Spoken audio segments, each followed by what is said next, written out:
Welcome, everyone. Glad you all could make this month's GEBL meeting. I am happy and excited to announce and invite and welcome all of those things. Michael Daly from Métier Brewing. I've been a big fan of Métier for a long time, and I'm excited to have you with us. Welcome, Michael. Appreciate it. I'm excited to have some beers with you guys. Yeah. Right on. So I understand that you are an Everett native, or at the very least you went to school in Everett, right? Yep. Born and raised Everett Siegel, class of 2010, School of Champions. Yeah. So anytime I see the word Everett, I get very excited. Right on. Walk us into how you got into brewing and kind of what got you kicked off. Yeah, I mean, like so many other people in the industry, it kind of started with home brewing. I started homebrewing when I was 19. Turns out you don't need to be 21 to buy the ingredients to make beer, nor the equipment. But yeah, I kind of started with, after high school, kind of got in this routine where I was still living at home, had my first job, and would come home and have some beers with my dad as he was getting off work. And I was fortunate to have a dad who enjoyed craft beer and felt it was important that I knew what good beer was, and kind of found out about Homebrew Heaven, which no longer is there, unfortunately. But yeah, having that homebrew store right there, I got curious enough, just wandered in, expecting them to check my ID. They didn't, and I bought a homebrewing kit. And yeah, I mean, it started off with like the stovetop kits that my mom really enjoyed me boiling over and ruining her stovetop. But it kind of graduated from there to where I got into all grain brewing, and my brewing and my messes were outside to her delight. But yeah, after a few years, kind of around that time where I decided I needed to figure out what I needed to do for a living, decided I really loved this. I wanted to pursue it seriously. So I went through Central Washington University's craft brewing program. And then when I finished that, I worked at Mac and Jack for 4.5 years before hopping over at Métier to be their head brewer. So let's kind of back up to when you were still learning and starting to brew. Did you go through that same progression from stovetop to buckets, and then kind of learning the pitfalls around both, and then graduate from there, or did you like make a big leap? Yeah, I mean, I guess I mean someone once told me that homebrewing is probably the most expensive hobby you can get into, which is a challenge when you're 19 and don't have any money. So I did like try to graduate, but to kind of more and more I guess better equipment, but I was still kind of limited with my budget at 19, 20, 21-year-old. So yeah, I mean, when I moved on to all grain brewing, I had just like the Gatorade cooler mash tun. I had one pot as my like hot liquor tank that once I got finished sparging, I would sparge into buckets, but then dump out the remaining water in my boiling pot, and then pour the wort back in there and boil that way. And then fermented in plastic buckets for a while, then discovered the benefits of glass carboys. And yeah, I mean, just that was kind of my setup for a long time.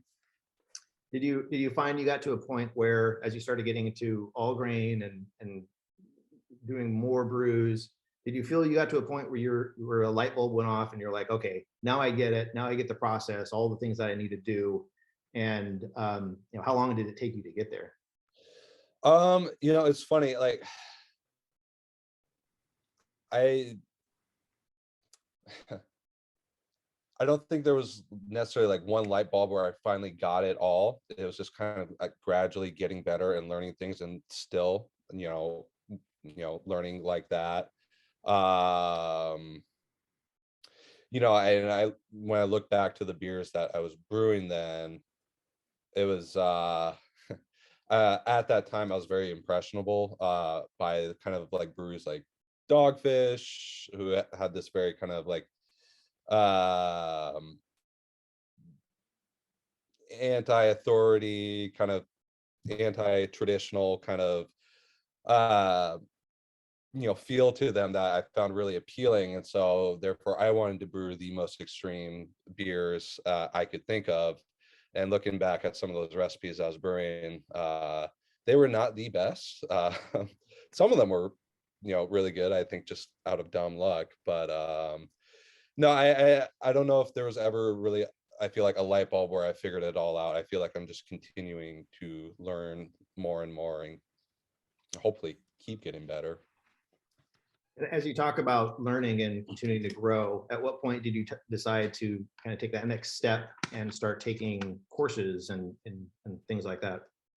Yeah, that was I think I was like 23 at the time. And it was kind of at this point where like all my friends from high school, it kind of seemed like that they had it all figured out. They were graduating for college and they had jobs, and I was still like unsure of what I wanted to do. And then when I decided I really like this, I want to go for it, full steam, it kind of started off with trying to apply at some of the local ones, try to drop off resumes, you know match a face to the resume, but just wasn't really having any luck. I was finding it very hard, having no experience in professional brewing, to get my foot into the door somewhere.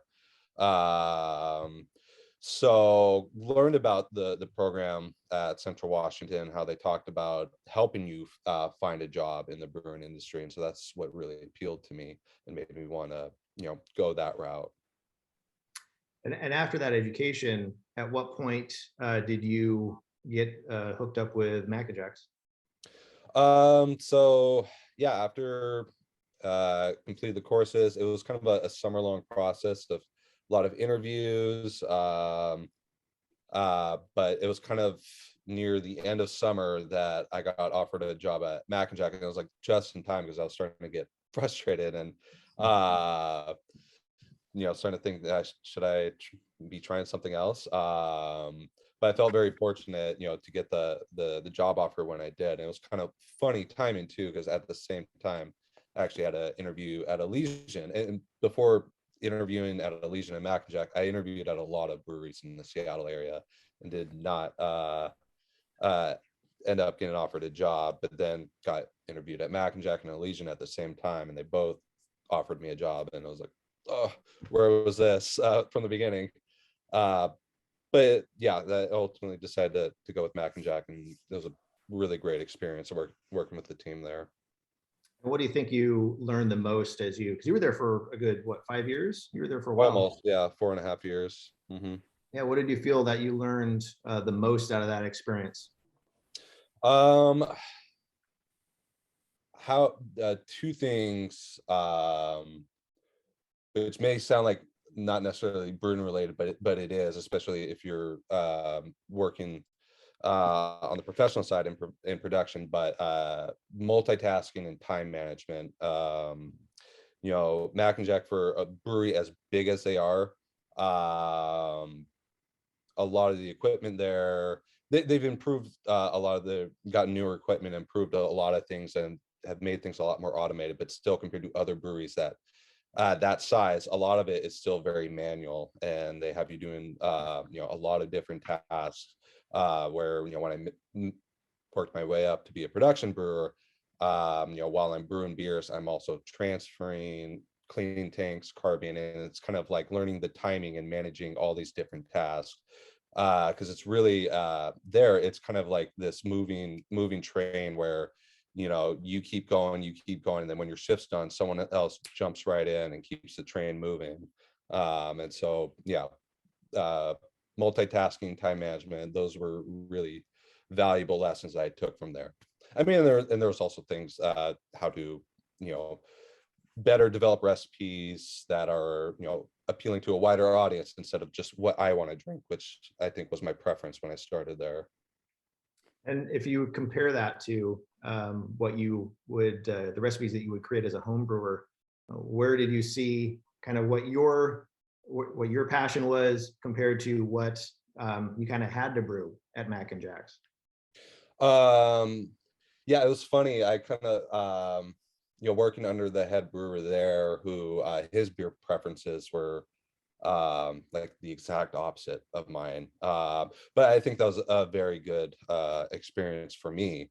Um, like I said, being, inspired by like the likes of Dogfish Head, I wanted to brew imperial beers with very unusual ingredients to pair with it.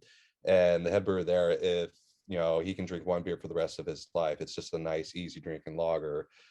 So it was, learning under him was very beneficial because, and he also takes things very seriously when he's developing recipes, because I mean, newer styles right now that are very popular, like hazy's IPAs may not necessarily be his preference, but learning from him how he formulates a recipe to be true to style and to understand what people want to drink, that was a very beneficial experience, learning under him about that, because try to think very critically about the gravity I'm trying to hit, and the the ABV I'm trying to hit, and making sure the IBUs are consistent and are in line with the style and what people like, and just the type of hop flavors and aromas that are in style with what people want to drink.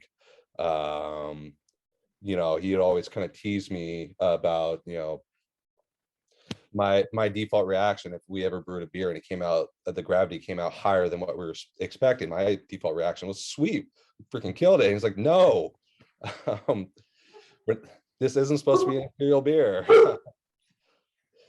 So yeah, I think he working under him made me a much more mature brewer.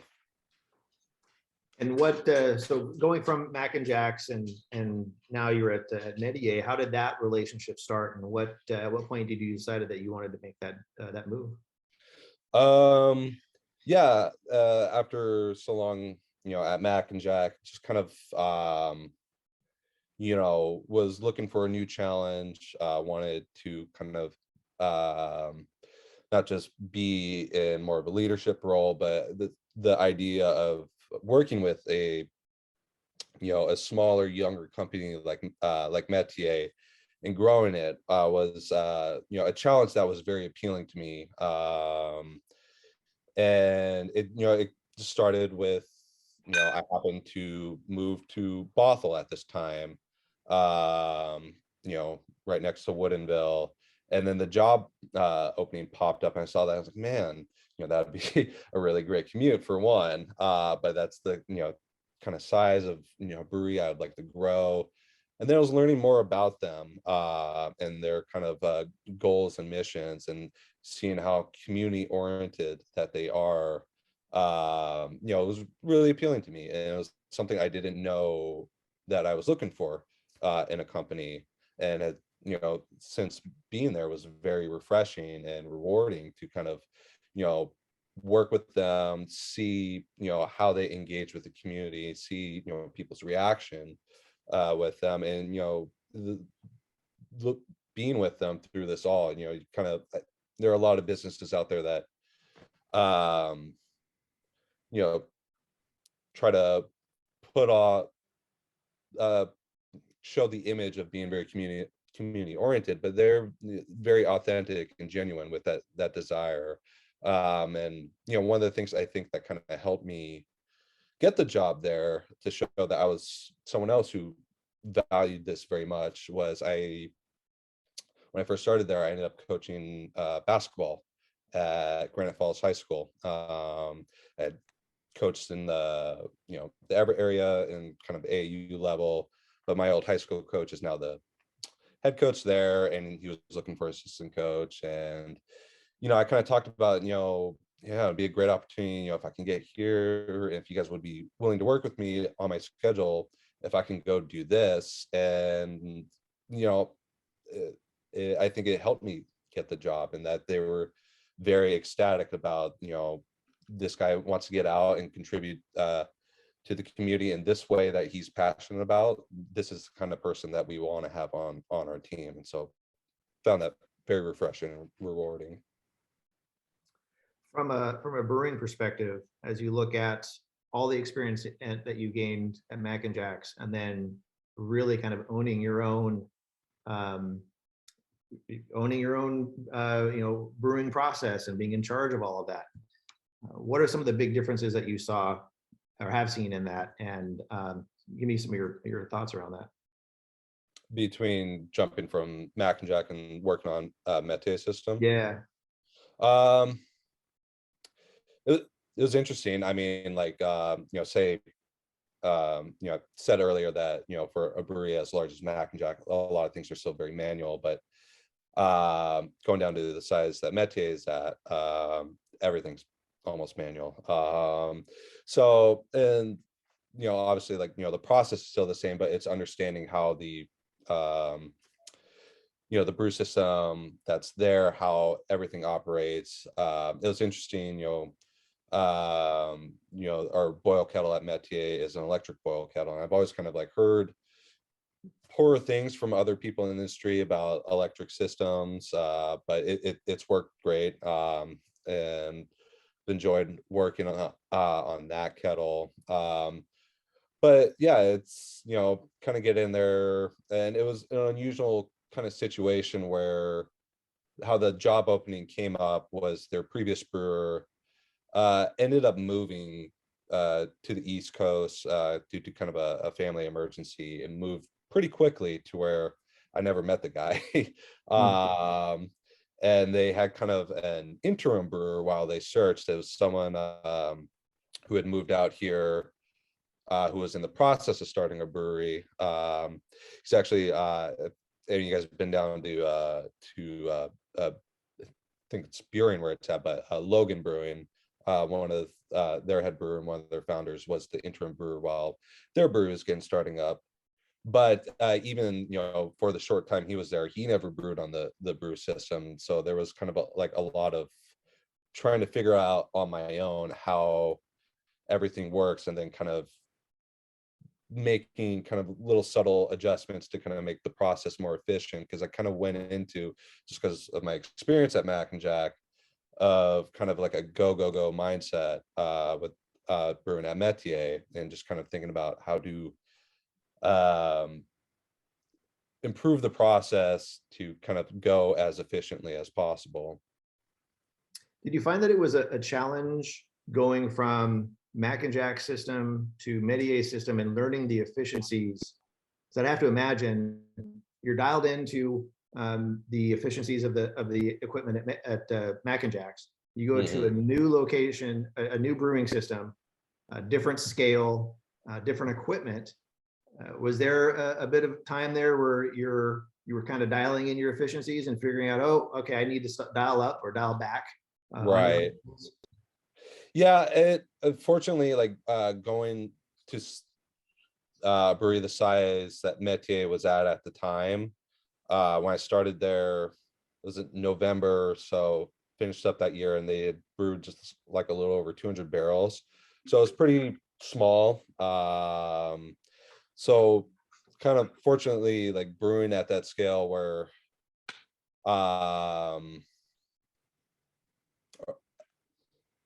it's not that high of demand at the moment. And so if there are kind of subtle mistakes in terms of like this batch, the ABV came out here, but this batch, the ABV came out different, like no one really seemed to notice.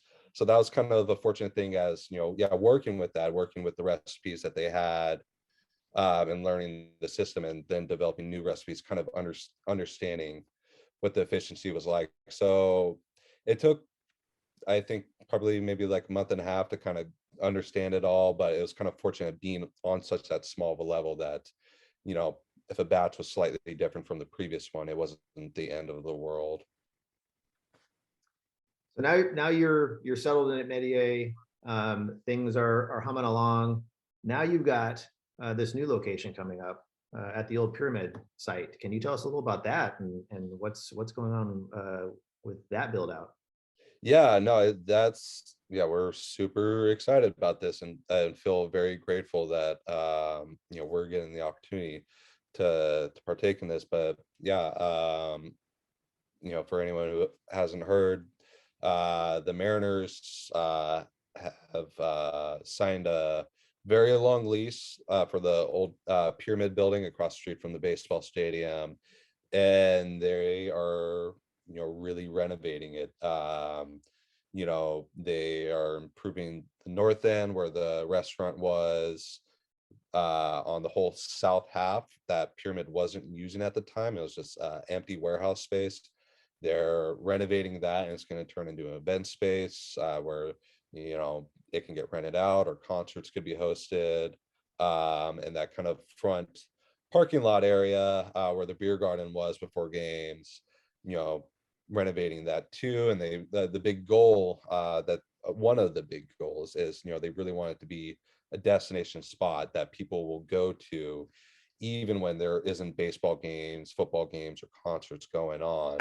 And they have some really great ideas to keep it, even when there isn't an event going on, to keep it a place for people to keep coming down to, with that the beer garden out in front. They've talked about bringing in trucks and having it be kind of like a series of food trucks where people can come in, order food, and then get beer. But where we come in is where the brew space was at Pyramid. They are turning that into its own kind of brew pub, and working with us. We're developing kind of a collaborative brand called Steelheads, which is named after the old Negro League baseball team that played in Seattle. And for those of you who don't know, Métier, one of our owners, is African American, and he's the first African American owner of a brewery in the state. And so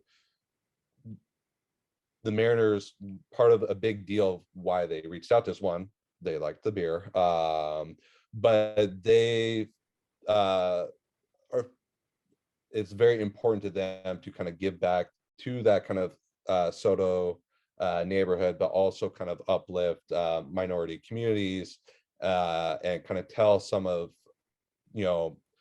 their stories of how those kind of communities have contributed to Seattle history with this space. And so, Steelheads being named after old Negro League team is an example of that. The beers are going to be named after some of the old players from that team.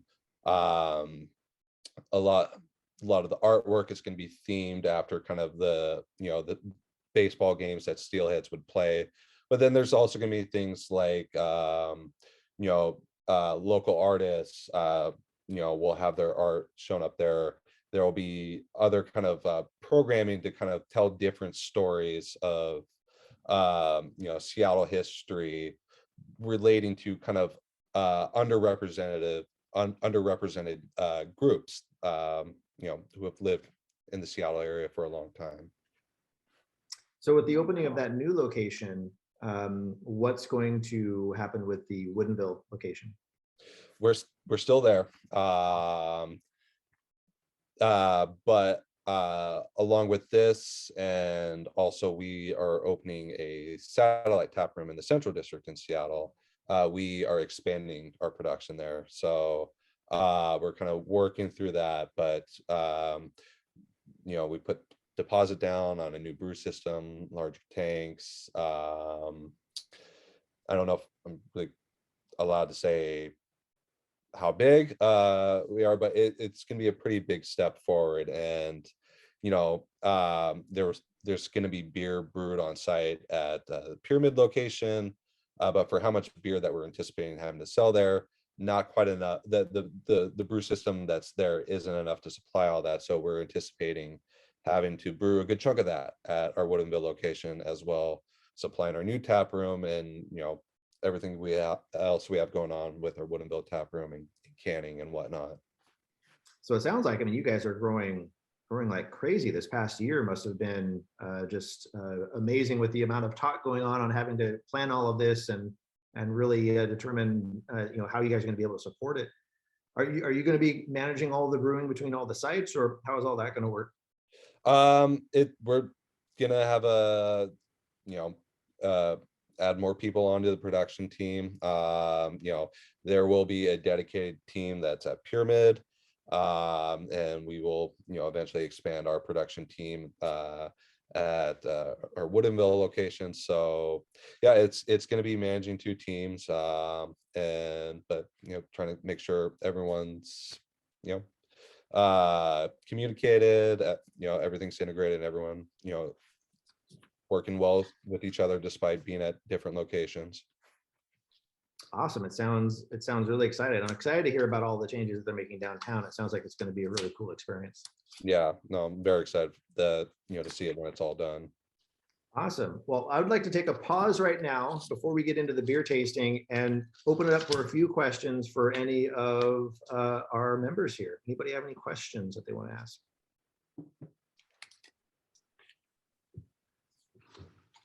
Were you talking, Will? I think you were on mute. No, I'm good. I'm sorry. No. I saw your mouth moving. Yeah. All right, then let's get started with the beer tasting, and then we'll open it up for all questions afterwards. So, Michael, walk us through what we should try first. Well, I'm drinking our Métier Pale Ale right now. Just in the blue can.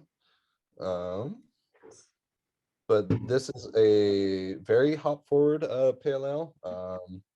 Some say we should call it an IPA, which they may be right.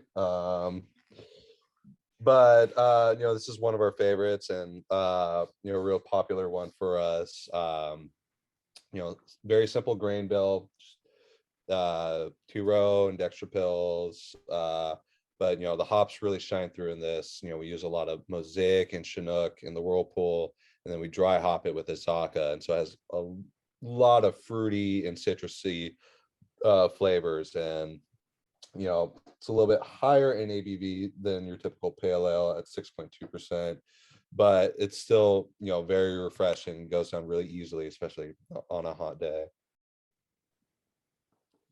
I know a lot of different brewers have kind of different thoughts around hop additions and where they like to make those additions, whether it's pre-boil or Whirlpool or all of those sort of things. Do you have a general preference on how you like to use your hops?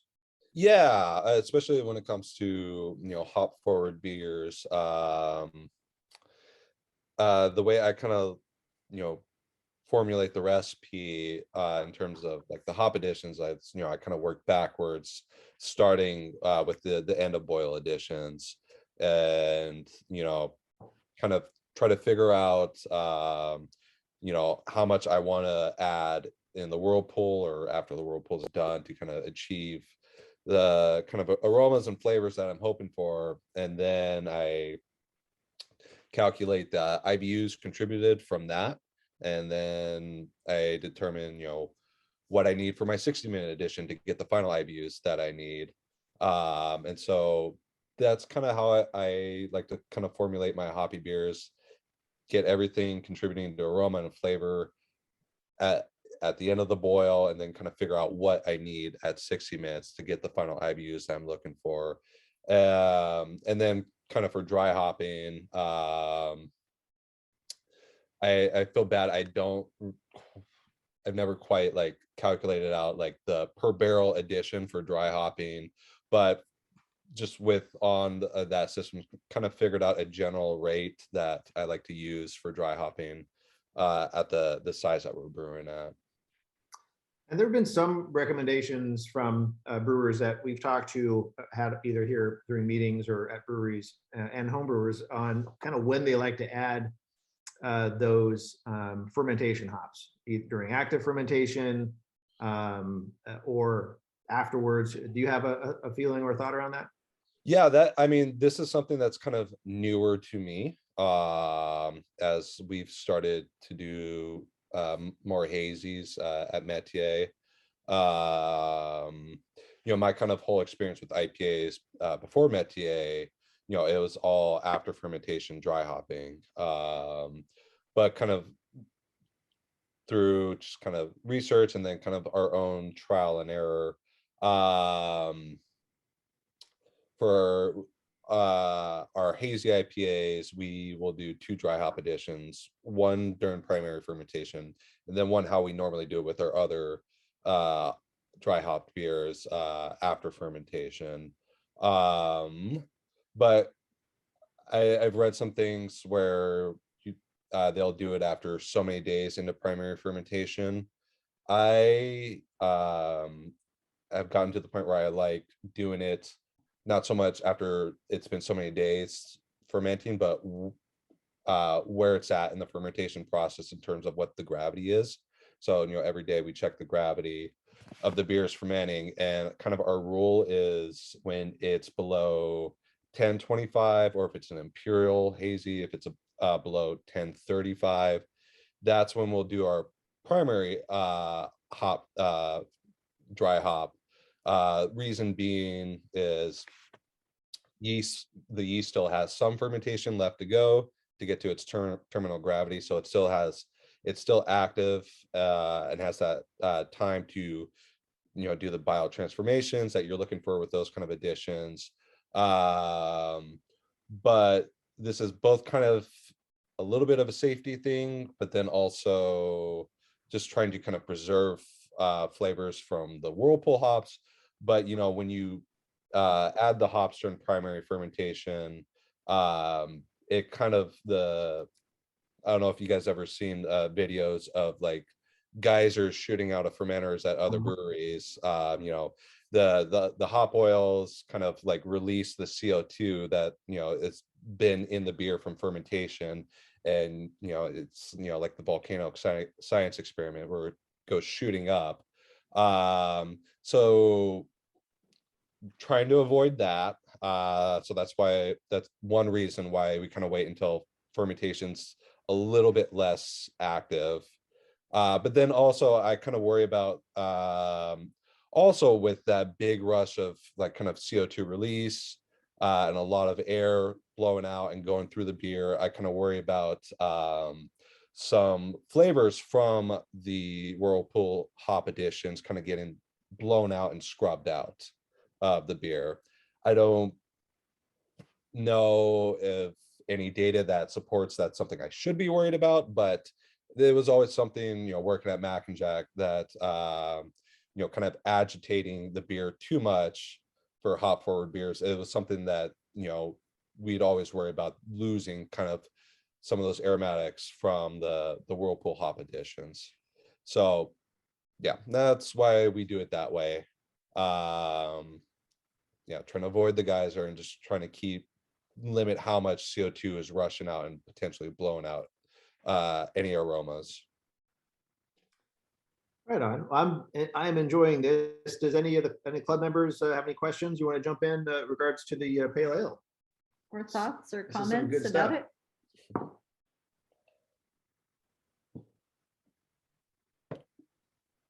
Everyone's quiet tonight. Would you be able to tell us what yeast you use, or is that secret? No, yeah, it's just so it's funny. Starting off at Métier, we use dry yeast just because at the time dry yeast is cheaper than liquid yeast, and kind of the benefit of liquid yeast on the larger scale is that it's better for harvesting and reusing, and so that's why it's typically more expensive than dry yeast. But we just were brewing at a fast enough rate at that time to justify getting liquid yeast. But now that we use Imperial's AO7 yeast, so it's their kind of American ale strain, and before that we were using Fermentis USO5, which is same type of American ale yeast. Do you then reuse? So you're going through different generations of that same yeast, and if so, how many generations are you able to get out of that? Well, we're still on the first, we made that switch recently, so we're six generations in. Going strong. See no signs to get a fresh stock anytime soon. But that was also, I don't know if they want me sharing this with you, but that was one of the other core strains that that Mac and Jack would use for a lot of their IPAs. Not their African amber. I don't even know specifically what strain that is. That's a big secret. But working there, that yeast strain, it can go through a lot of generations before it needs to get a fresh batch. All right. Any other questions on the pale ale? I have a question for Michael. First of all, I really enjoy the pale. Thank you.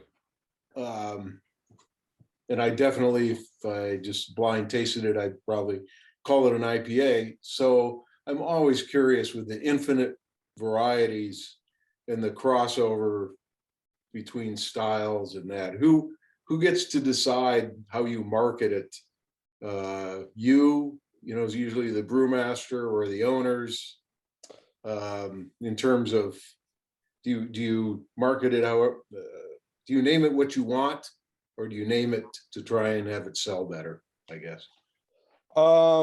That's a good question. I mean, in terms of how that's all kind of decided, with us, it's kind of a collaborative discussion between me, our general manager, typically our sales manager too, and sometimes our owner, Rodney, gets involved, kind of specifically when it comes down to naming, getting a specific name. But in terms of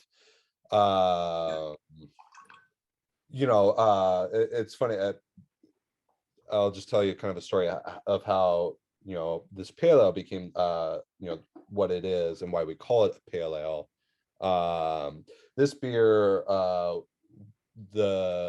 was actually developed to kind of help excuse me, fund a program by a local bike club. I feel bad, I'm blanking on the name of the bike club, but their program is called the Major Taylor Project. And if anyone knows anything about bicycling history, this is Major Taylor on the can, who way back a long time ago, like late 1800s, became the first African-American world cycling champion. And so that's where the inspiration for the art came from.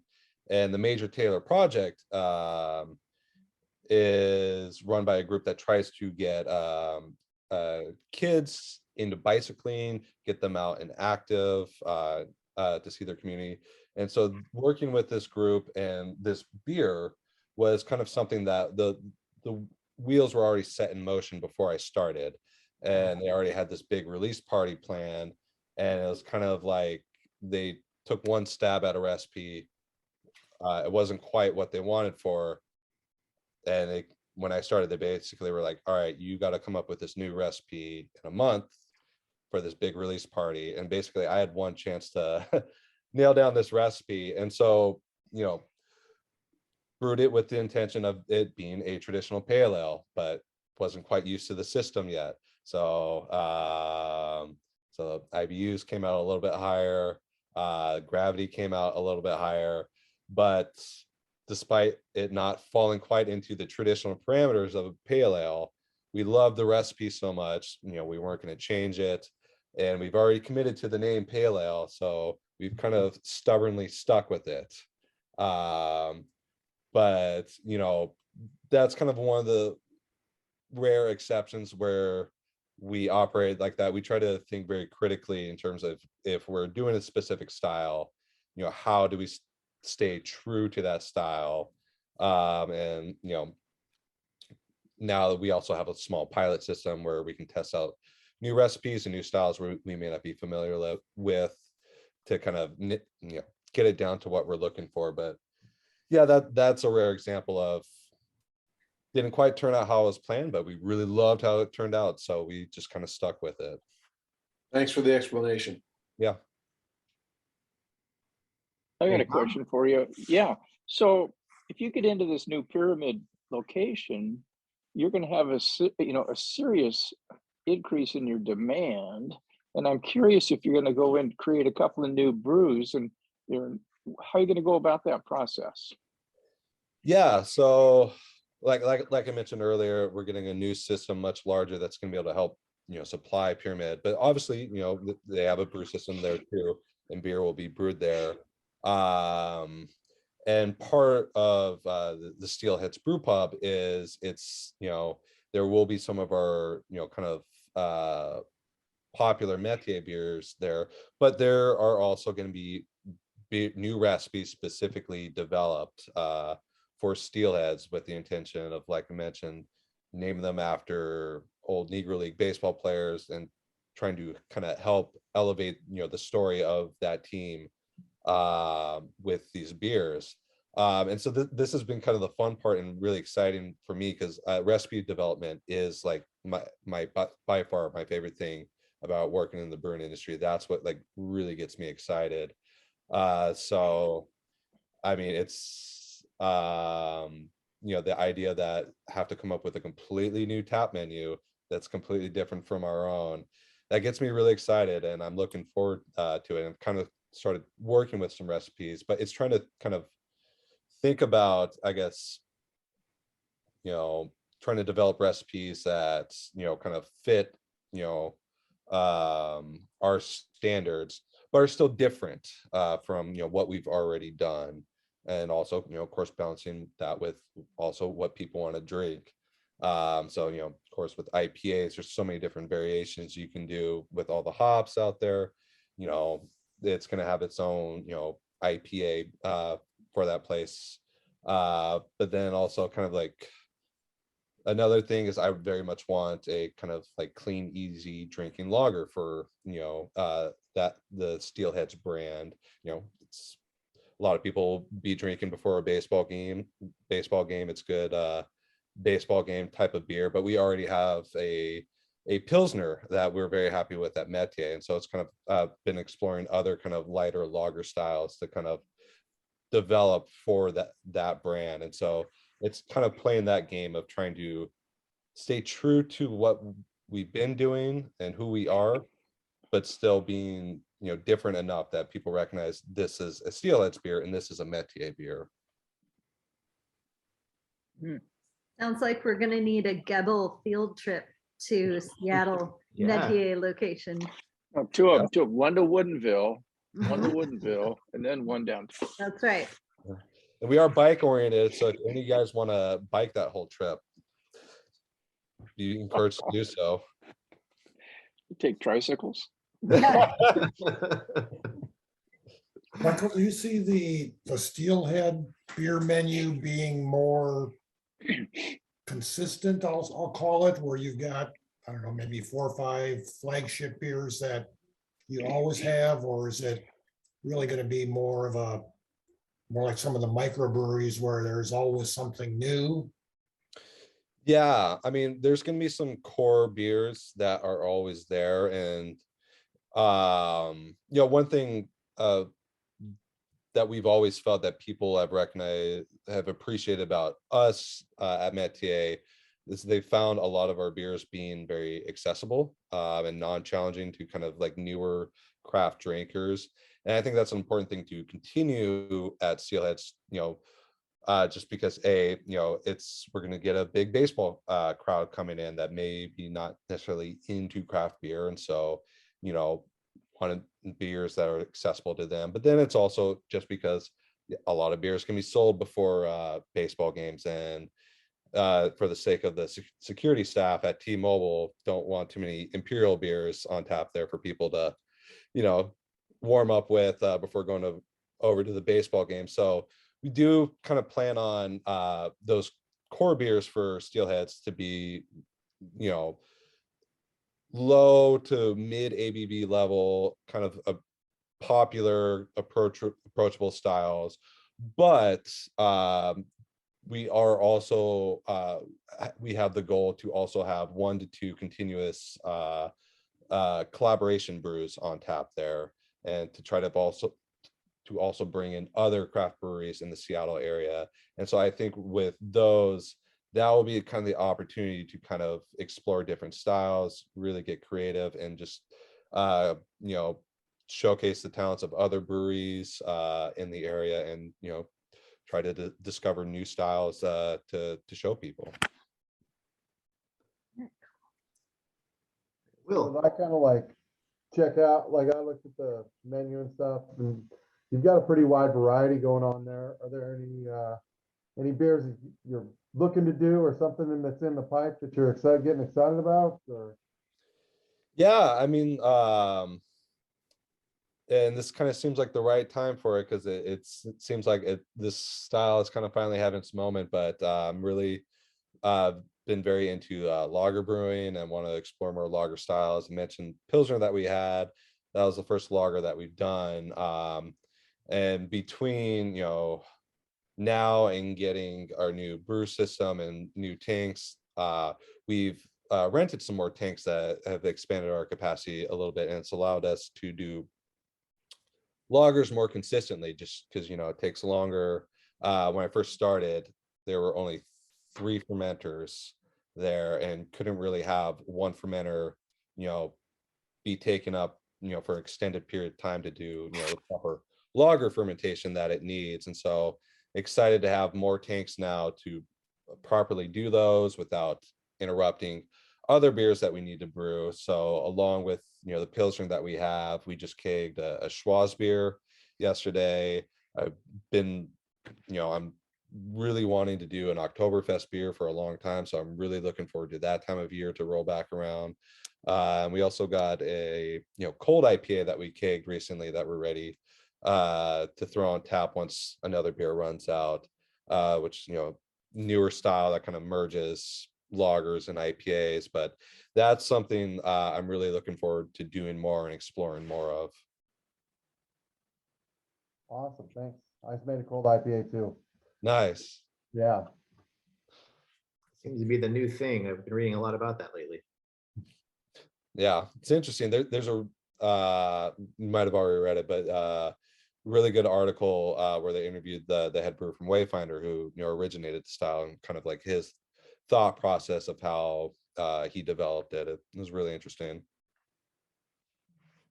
Right on. Any other questions on the pale, or any other questions in general? If not, let's get into the Black Stripe. Tell us about this one. So Black Stripe coconut porter. I'm still working on my pale ale, so I won't pour it for you, but it is a porter and it is black, as you guys will see. But medium bodied porter, not heavy on the roast. Try to get good clarity with it too. It's kind of like it's right on its SRMs are kind of right on that edge there between being black and being very dark brown. But yeah, added toasted coconut flakes to it, and kind of what we like, and it seems like a lot of our customers really like, is that the coconut flavor is very subtle and doesn't hit you over the head. So it's the coconut flavors are very complementary to kind of like the chocolatey flavors that you get in there, and then it just has a really smooth, easy drinking mouthfeel. And it's only 5.5%. A lot of people are intimidated by dark beers because they associate it with heavy stouts, but we find that this is one that really kind of turns those anti-dark beer drinkers around, just because of how it's modest ABV level, and just kind of the lighter body that they're not quite expecting in a dark beer. Tom, you have a question? I do. So without asking you to give away any secrets, but how would you go about adding coconut flakes? Is this something you do at 60-30, or is in 10, or you do it at the end in a whirlpool? I'm I'm just curious.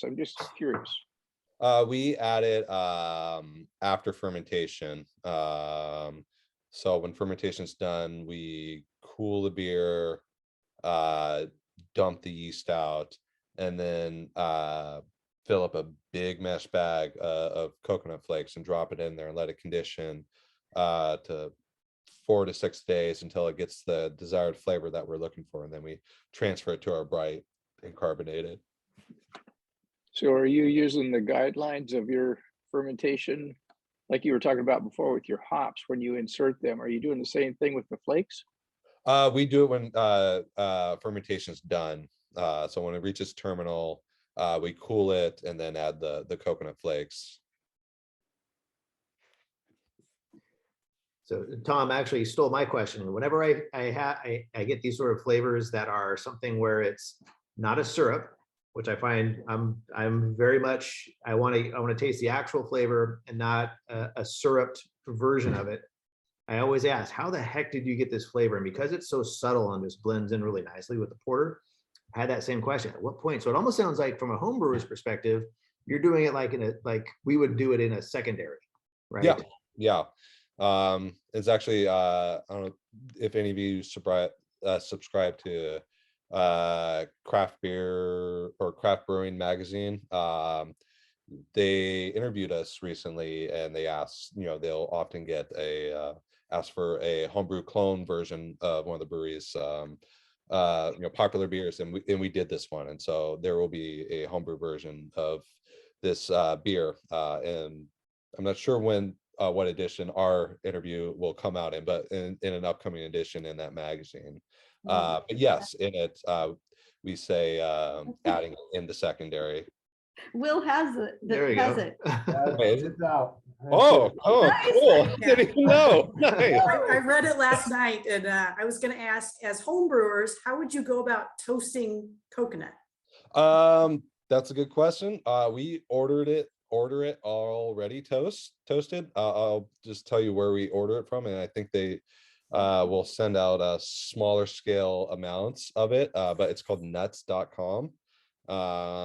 I've actually heard of other breweries using it too on some professional homebrew chat boards, but yeah, that's what we use. I do know with the first brewer, sorry, I struggle with that word sometimes, at the brewery before me, the first time that they did a coconut porter, they actually did get like raw coconut flakes with like a propane burner, tried to burn it and toast it themselves, and after one time they he decided that was too much more work than what it was worth, and so but yeah, we order it from nuts.com, toasted coconut flakes. It smells amazing when it comes in. I think you did a really nice job on this beer to make this, it's subtle and it's so drinkable. Thank you very much. Delicious.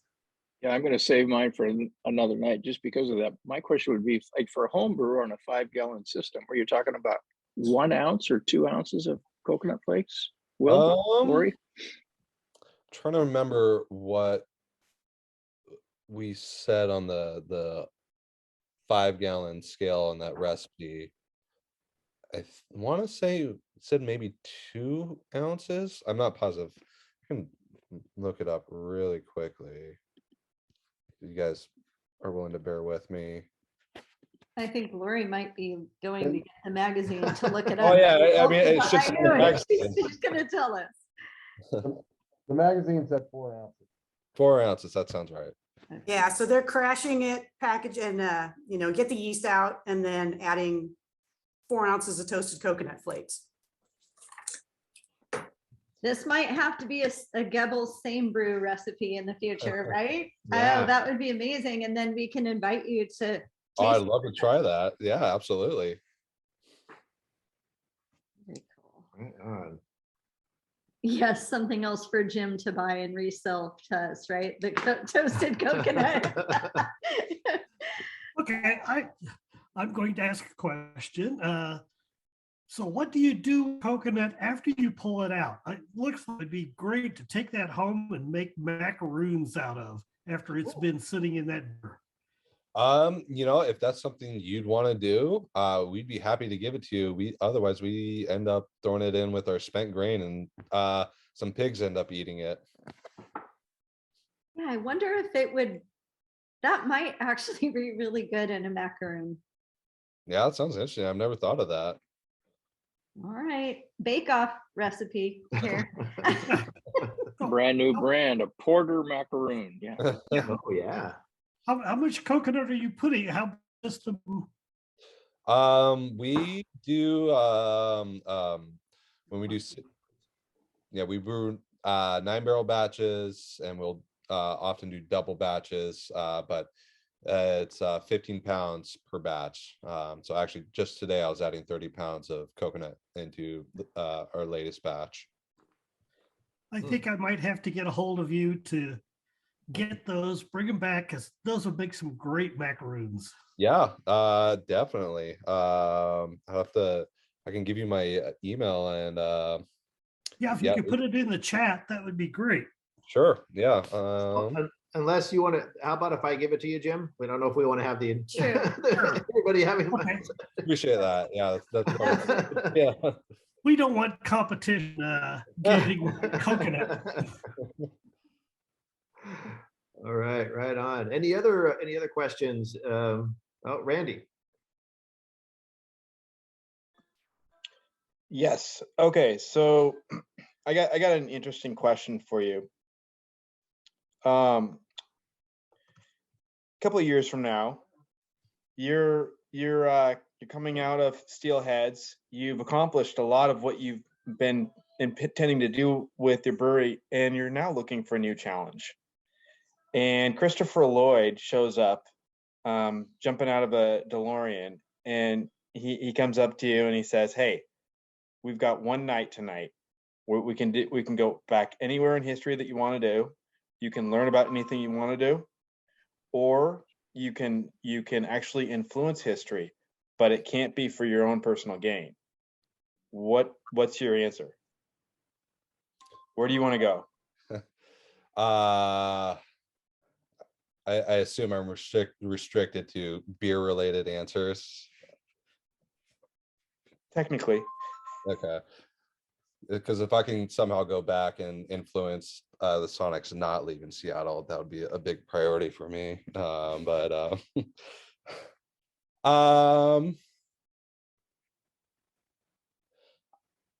don't know if I'd really want to go back and influence anything in terms of for the beer history, because I think it all turned out really great, and the results are fantastic. So I don't know if I would want to change anything. I think it would be really cool to kind of go back and kind of witness the first time a Pilsner was brewed, the first kind of like lighter colored beer was brewed, and how that kind of changed, kind of brewing in Europe. I'd be very interested, to see what those first batches tasted like. How similar is it to how it comes out now, and try it compared to the other beers that were being brewed at that time. Now you're really making me think. I'm like also very interested in reading about like historical beers, read the descriptors, but then it's very hard to actually find a place that brews it, and then also is it brewed in the traditional method. So there's probably like a lot of historical beers that I haven't tried that I'd be very interested to go back and try how it, what it was like when it was brewed. And any historical beers in particular you would personally like to sample and see how they're made?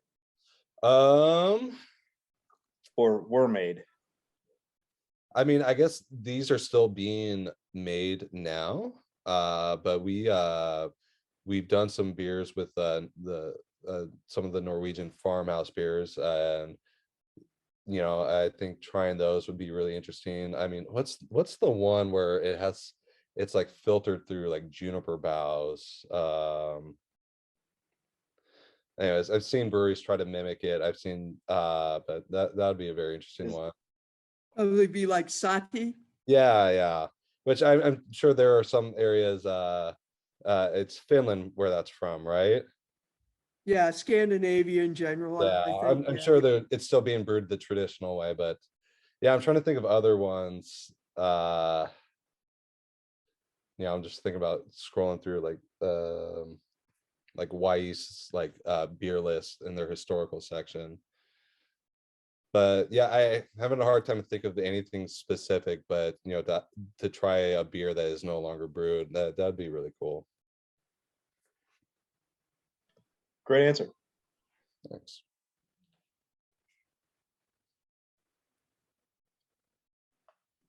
Any other questions for Michael tonight? So it looks like you guys mostly have like clean beers. I like to experiment with a bunch of funky stuff. I have some like barrels in my basement and Soleras. Do you guys have any plans for introducing any Brett or any funk or mixed cultures? It's something I very desperately want. But our owner and our general manager, I've heard horror stories of cross contamination, and they are not about that. I am still optimistic that after enough pushing and with enough time, I will get my way and be able to dip my toe into that. But other than that, we've done over the summer we did a kettle sour, made like a strawberry goes with it. But as far as kind of the traditional souring Brett style beers, no, we haven't done that. Technically, we aren't planning on doing that, but it's something that I really want to do and pushing for.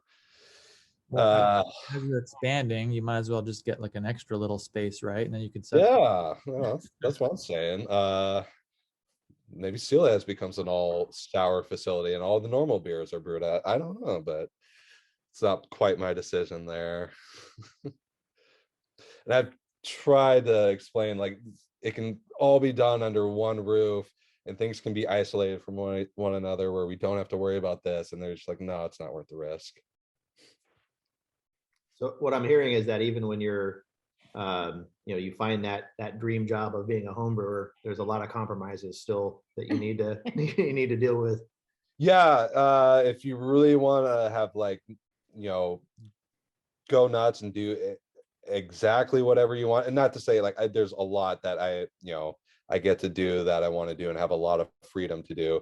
But if you want complete freedom, start your own brewery and be the head brewer. But when someone else is paying you, you have to listen to them. Makes sense. All right. Any other questions? All good stuff.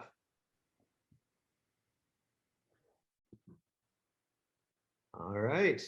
Well, Michael, I want to thank you so much for walking us through your beers and talking us through all of your experience. Super helpful, very, very interesting. Yes, so And I'm excited. We're going to be giving away a gift certificate, and I'm sounding like that some of our club members want to do a field trip. So we'll look at that as well. Awesome. Yeah, thank you very much. This was a lot of fun, guys. Yeah, thank you for being here. It was really great. Thank you so much. All right. All righty. Take care. Have a good night. Bye. You too. You too.